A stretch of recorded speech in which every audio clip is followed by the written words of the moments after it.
to resist the pull of sleep. He closed his eyes as Fitz and the tall man began talking. Max roused at the mention of his parents' names, followed by something rather alarming, something that couldn't possibly be true.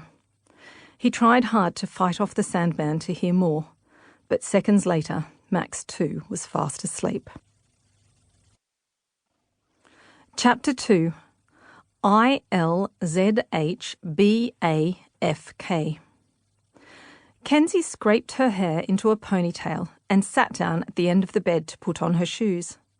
Somewhere in the building, a grandfather clock began to chime. She counted the bells in her head and was surprised to discover how late it was.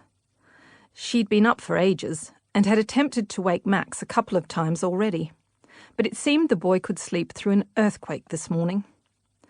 Unlike her brother, who was usually a light sleeper and early riser, Kensy only had two speeds: full tilt and out cold. The second she was awake, Kensy needed to get out there and be amongst it, wherever it happened to be. Right at that moment, the girl couldn't wait a minute longer. She marched over to pull back the heavy brocade drapes, flooding the enormous room with sunlight. "No way!" she breathed, her green eyes the size of dinner plates.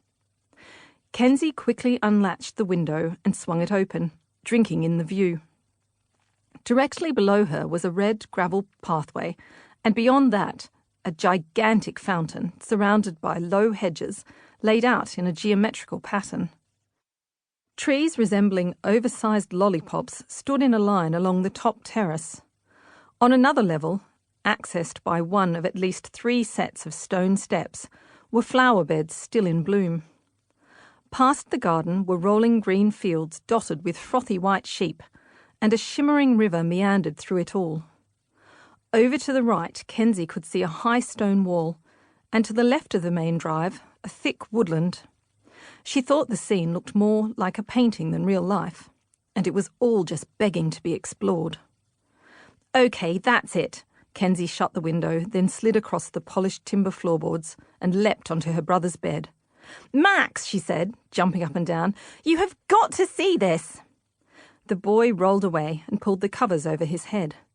"This place is incredible. The garden, it's gorgeous, not to mention that you could do laps in the bathtub. Mum would love it," Kensy prattled, her words tumbling out like a waterfall. "Anyway, you need to get up. I'm starving, and someone has locked us in our room." Max resurfaced, pushing himself up against the cloud of pillows.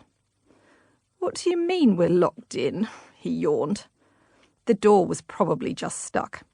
His sister was prone to exaggeration and enjoyed nothing more than to imagine the most outlandish scenarios, for which there was usually a perfectly rational explanation. "I mean exactly what I said," Kensy replied, continuing to jump. "The handle won't budge. Seriously, who locks a door from the outside? What if there was a fire? I have half a mind to call the concierge and give them an earful. And where is Fitz? He never lets us sleep in this late. It's after 9 o'clock. Max frowned and reached for his spectacles. His sister's suitcase had already exploded halfway across the room. Although it came as no surprise, it still bothered him. Max hopped out of bed and sidestepped a pile of underwear, resisting the urge to tidy the mess. "I'm having a shower first, then I'll deal with the locked door," he said, grabbing some clean clothes and his toiletries bag. "And can you not jump on my bed with your shoes on?" Kensy fell back onto the duvet with an exasperated groan. Ugh! Her brother always took forever to get ready, which was probably why he always looked as if he had stepped straight from the pages of a magazine, while Kensy mostly looked as if she'd been dragged through a bush backwards. It went without saying that Max took after their mother, who often gently suggested that her daughter should become better acquainted with a hairbrush. Kensy leapt up and consoled herself by hunting around the bedroom for a solution.